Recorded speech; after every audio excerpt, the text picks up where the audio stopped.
Hey guys, it's Heather the Crochet Witch. How are you guys doing? So, this is my movie, my hashtag movie and Stitch S video. R. Sorry, getting ahead of myself. R, which was Rose Red. If you have not seen the hashtag movie and Stitch, first of all, I'm very late with it, so I'd be very surprised if you haven't, because this was like a last year thing that I'm still determined to finish and wrap up and get my project done with, so be very surprised if you haven't seen it if you are watching this video.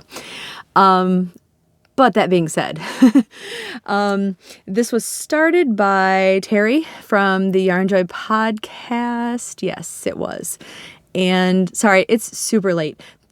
When I chose to do, I'm skipping around, but when I chose to do Rose Red, I remembered loving this movie, and I remembered that it was a bit of a long movie, but I put it off. Like, Damon went to work, and David was asleep, and I should have done it then, but I didn't. I didn't watch it then. Instead, I went out and hung out with my friend Seth for a while, and then came home, and then David was awake. So then I got him dinner going, and then I should have watched it then, and then I didn't. I dinged around and watched YouTube and cuddled up with Abby and didn't watch a movie because Abby's a scaredy cat, by the way. She will not watch horror movies with me.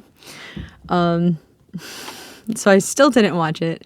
Then it was time to go get Damon, and then I was like, oh, I'll watch it after that. Well, that was, and then we went and played Pokemon Go. And then we got home like at close to 1 a.m, and I looked and I went, oh, hey, I forgot Rose Red is like a 4.5-hour movie. Whoops. So here we are at like 5:30 in the morning. So, I'll try to make this. I say that every time, and I never make it quick, even though I say, I'll try to make it quick, guys. But I will actually try to make it quick, because I'm a sleepy Heather, and I have at least one more video to do tonight. So, jumping back to what I was saying before. Basically, we are going through the alphabet of movies. And I chose to do all horror movies. Not everybody is doing or did horror movies. Some people have restarted and rebooted the hashtag movie and Stitch also. But mine is just continuing because I procrastinated and put it off, and then it just kind of lulled to a stop, and then I wanted to pick it back up and finish the project. So here we are with the R movie. But yeah, so some people added like a row or two on a blanket with colors inspired from the movie. Some people did amigurumis inspired by the movie. Some people did a project that had color-wise nothing to do with the movie, which is what I did. Since I'm doing all horror movies, I did a Halloween-esque blanket. I used squeaky chair. Oh, it didn't squeak that time. I'm pretty surprised. I used this Karen Jumbo. Isn't that a beautiful color? So pretty. As the main color in this, it's a granny square blanket, solid granny square. It is in the color Plum Copper. And I should probably tell you about the movie before I finish on going on with the project, huh? So, you already know you're getting spoilers, and this is the part where I need to take a 4.5-hour movie and squish it down into a few minutes, because my movie, not critiques, my movie reviews are never very short. I'm aware of that. But, basically, Stephen King.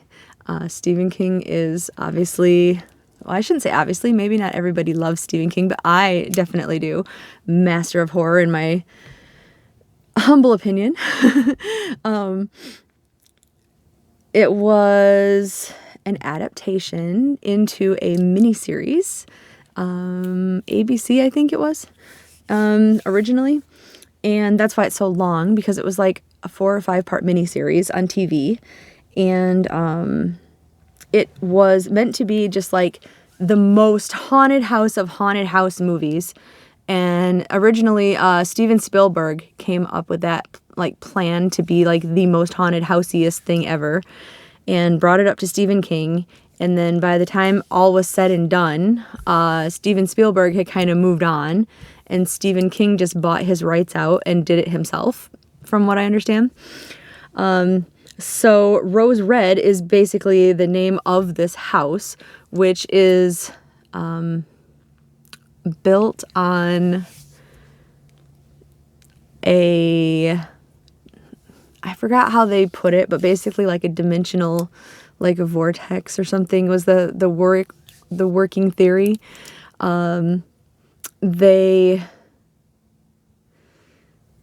The original designer and people who lived in the house were thought to be still around and possessing, haunting, killing, all that fun ghosty stuff. The project of the house, like when it was being built, it was this giant, huge mansion, and it was always being like changed and everything. Which, if that sounds familiar, bit of trivia that wasn't in my trivia questions. Bit of trivia was that was based off of the Winchester house, which is an actual house. If you have never heard of that, there is actually a horror movie called, I believe it's called The Winchester. Is her name Sally Winchester? Sarah Winchester? Sarah Winchester, I think. And their mansion is like that, where it was being like constantly built and changed, and it was said to be haunted, and lots of like cursed also, because lots of deaths occurred in like the building of it and stuff like that. So like he did base it on that. And basically in this movie, a college professor is like obsessed with it. She gets this group of like psychics, mind readers, clairvoyants, what have yous, of varying degrees of abilities and different talents and such together, and pays them, and basically pays them to come spend a weekend at the house before it gets torn down. She gets a boyfriend who just happens to be the last remaining family member of the original family that owns the house, and he's going to have it torn down eventually, so he's giving her this last chance to get in there, and she's super obsessed with this place. So they get in there, and like eerie stuff happens a little bit, and I forgot, I don't know how I forgot, but another one of my like teenage heartthrob loves was in this movie. If you're familiar with Julian Sands, maybe not from this movie, but he was also in Arachnophobia. He was in A Room with a View. Trying to think what else he was in that you guys may know him from without naming. There's another set of movies that I will be doing in this series, so I don't want to name those. But I think they're lesser known movies anyway. But he was in not the major Phantom of the Opera that I think most everyone is familiar with, but he was in a version of Phantom of the Opera that was, I believe, from the 90s. I loved him so much. I had like the biggest crush on him. Like looking back and watching it now, like I'm like, oh, he was so cute. So yeah, I really did enjoy watching this movie. And he was actually like one of the best. He played this guy Nick, who was, I think, I thought he was one of the more powerful, like clairvoyant, like mind. He was the one who was the actual mind reader, but he could like communicate with. There was an autistic girl who was like super powerful, with her like clairvoyance and stuff, and because I think her character was like loosely based off Carrie from Stephen King's Carrie, and he could like communicate like telepathically with her, and he was just a really powerful character.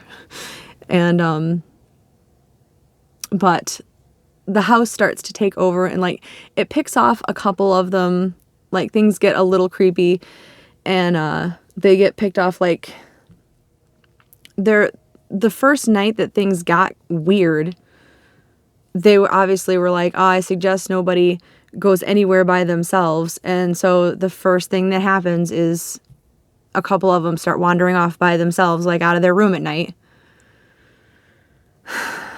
These are supposed to be really smart people who are educated against things of the paranormal. You know, why would you do that? Because there wouldn't be a movie, but why would you do that? And so obviously they're the first ones that go. And just a bunch of like crazy stuff happens, and I don't want to like get into all the details because I know I'm going to start rambling about it. But like one of the things I mentioned last time that scared me, like I said, this movie just scares the crap out of me, which I enjoy because I like to be scared.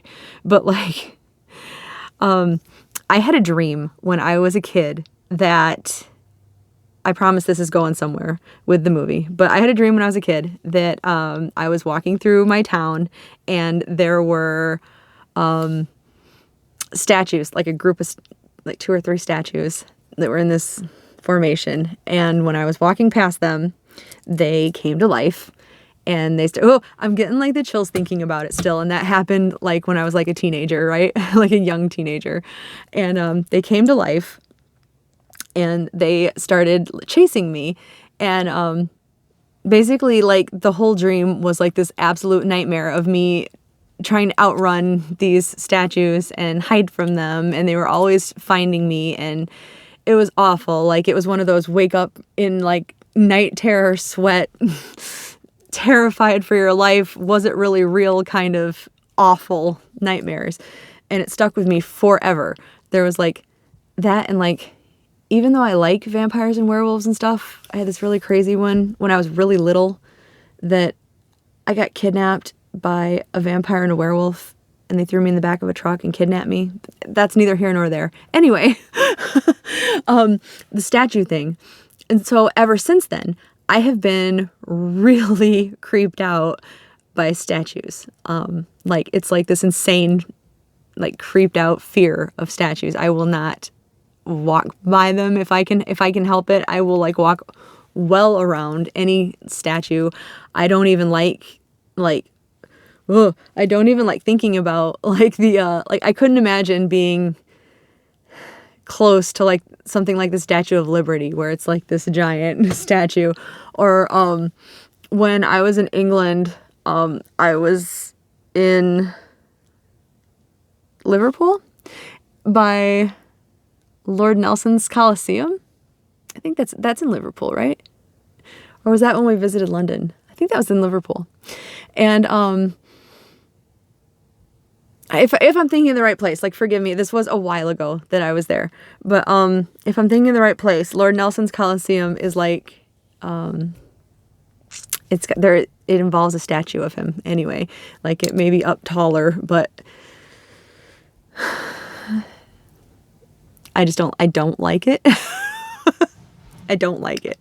And in the movie, so getting back to my point, in the movie, oh my gosh, so many of them got taken out to this area in the woods where there was this pond, which never fully got explained, in my opinion, but I feel like it was like a big source of the evil, because like the ghosts would take on the form of some of them that were already dead or whatever, and be like, oh, look, we found something that's going to explain everything. It's going to shed light on so many things. It'll give you so many answers. And, you know, so they'd get them out there. And there would be this statue of one of the little girls that used to live there. Oh, gosh, it was just creepy. And somehow whenever they would, like the couple people that went out to see them, the statue, I mean, would go and end up out in this, like, wading pool. And like I was even screaming tonight at the screen. I was like, get out of there, get out of the water, like what are you doing? Like it's just so creepy. And there was one part where this older guy, Vic, another psychic, he got lured out there and he was wading out into the water, and he at least realized, like, he kind of like had this, it was kind of like he was in a dream funk or whatever, and he got lured out there by, he thought one of the chicks in the, I keep wanting to say in the party, in his party, but like in his, group of people. And he realized at some point, like, oh, this is not her, something's not right, I got to get out of here. And, maybe he listened to me screaming, get out of there, I don't know. But he turns around to go, and there's another statue behind him of this, I don't think it was an angel, but it was wearing like robes, and it had its arms out like this. And oh, also Doctor Who fans will know that the weeping angels never helped my fear any either, by the way. But and like I kept just, oh my gosh, going, oh no, its eyes are gonna open, oh no, it's gonna move, and oh my god, it moved. Its arms moved, and then it just reached up, and like its face was stone still, but it like broke its face off so that it could turn like this, and then its eyes opened so it could watch him. Oh my god, it was awful. Like, nothing in that house scared me as much as that statue did. That was like terrifying. I did not like it all. But yeah, as you can probably guess, considering it's a Stephen King movie and considering I am skipping an awful lot of this 4-hour movie to try to wrap things up for you, more and more of them got picked off in, multitudes of ways. And they get down to like the last few people who would end up, spoilers, inevitably being the survivors and the professor. And things had gotten obviously more tense because, like, even if they weren't being affected by the house, they're obviously in this crazy situation, stuck in this house. Things are terrifying. People are dying. They're going to get cranky. They're going to get angry. They're going to get on edge, and they're going to be at each other's throats. They were realizing that the really powerful autistic girl was being convinced by the house to hold the door shut, like with her mind, and the window shut so they couldn't escape. So it was basically this little girl's fault, but none of them wanted to hurt her because it's not her fault per se, and they didn't want to hurt a child. And so they were like in a conundrum, but they were all getting angry with her and each other. And then the professor chick who wanted to stay there was getting angry at them for wanting to hurt her. She was lashing out at everybody. Like, it was just a mess of like anger. And they did finally convince her or trick her somehow, like break through the barrier and get her to open the doors. And they all escaped except the professor, who in my opinion got what she deserved because she's the crazy lady who brought them there under false pretenses. Because she basically got all the psychics together because she was telling them that like the house was dormant and everything else, and really it wasn't. It just needed basically recharging for it to like start being like crazy killy spree again. And that's what she brought them there for, was for it to feed off of them. So she brought them there under false pretenses. She purposely endangered a bunch of people. She got people killed knowingly, and she wanted to be there, so she got what she deserved. In my opinion, sorry, not sorry. And she ended up dying, and then the house ended up getting destroyed at the end. So can ghosts continue existing if they're haunting a house that gets destroyed? I don't know exactly. I suppose it depends on how ghosts are anchored to this world, right? I don't know. So that's probably the shortest I've ever condensed a movie. I'm sorry that it wasn't the best, but you're welcome for keeping this under 40 some minutes, because I hope that I will. I shouldn't say that before it's done. Quick trivia, because I always do trivia. There is this evil professor. It's a fitting role. But there is this evil professor, because you think that the professor that takes them in, the chick that ends up dying, is the good one. But there's basically her nemesis at the college that's trying to get her fired. He's trying to keep her from having any of the college equipment to take with her for anything. He's trying to make her basically look crazy and get her discredited and everything bad. And like he is a bad guy. Don't get me wrong. It's basically like a bad guy and a crazy bad guy. But the actor that plays him, his name is Professor Miller, the character. And the actor that plays him is David Dukes. David Dukes actually died of a heart attack while he was playing tennis the night before he was due to return to continue his scenes. And that was just like one of like multiple things. Like the movie, I know like a lot of horror movies, people say like, oh, that was cursed and this bad stuff happened. But like, I guess a lot of bad stuff did happen during Rose Red's creation. And it was still filmed in only 4 months, even though a bunch of setback things happened. Like when the screenplay first started getting written, Stephen King got into this really bad accident and he had to basically put it off for X amount of time. And I think that's why Lucas or Spielberg, moved on to other things and didn't get back to him about it because he had like taken so long to get it done. I mean, not of his own fault, but that's why. Just like a bunch of like crazy stuff like that happened, just accidents and deaths. Yeah. So bad stuff happened on the sets and off the sets to the cast and stuff. Stephen King did make a cameo. Like, you know how in Marvel movies, Stan Lee always made appearances. Stephen King has a cameo as the pizza guy. Their first night, they get pizza delivered to the house, like before it really wakes up and there's any danger and before they have it like locked out and everything. And he actually like, he tries to like make conversation like the pizza guy does, and he's like, here's your pizza or whatever. And he's like, oh, cool house. And they're like playing records and everything and dancing inside. And he's like, you guys do this all the time? And he's like, the house looks really great. And he's like, is it haunted? And it's just funny because it's Stephen King. And the other bit of irony or whatever in it is that nobody can get into the Rose Red estate. Like the evil professor guy had sent like this reporter guy in ahead of everybody. His plan was to have the guy like hide out in there, and then when the group got in, he wanted the guy to take pictures of them behind the scene. Like basically he thought they would have no success in there, and he wanted the guy to take pictures of them being failures basically.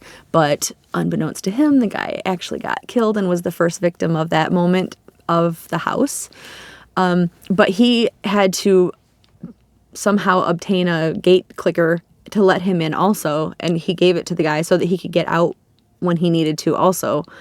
And then the group, when they came, the guy that owned the house had his gate opener. So like you had to have a gate opener to get in the house.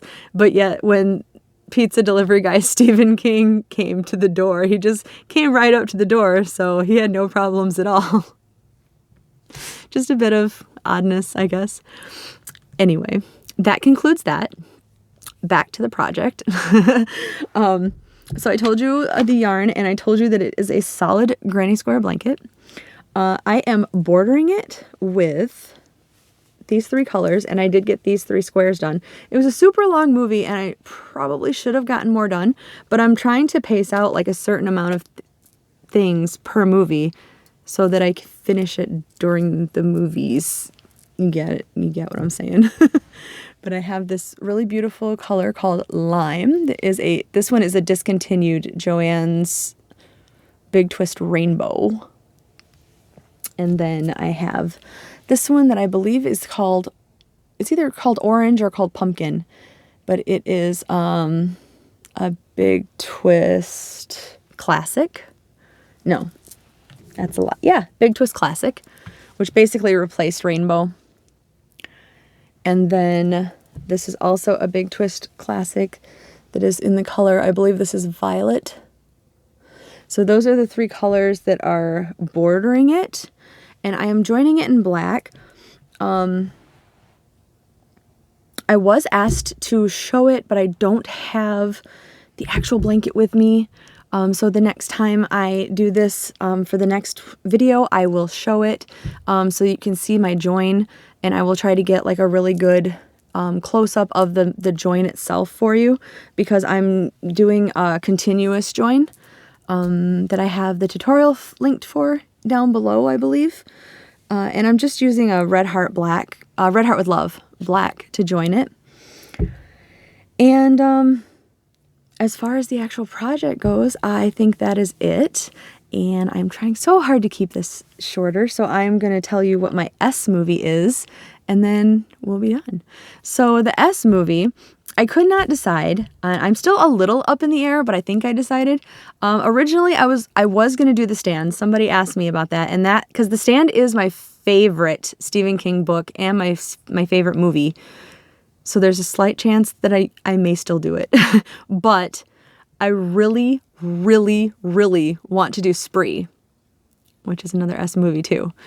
And I want to bring that movie to you guys. And that movie is on Hulu. So if you have Hulu, you could watch it with me. I'm just saying, I highly suggest it. It's a little bit, for those of you who are not horror fans, it is a little bit of a lighter movie.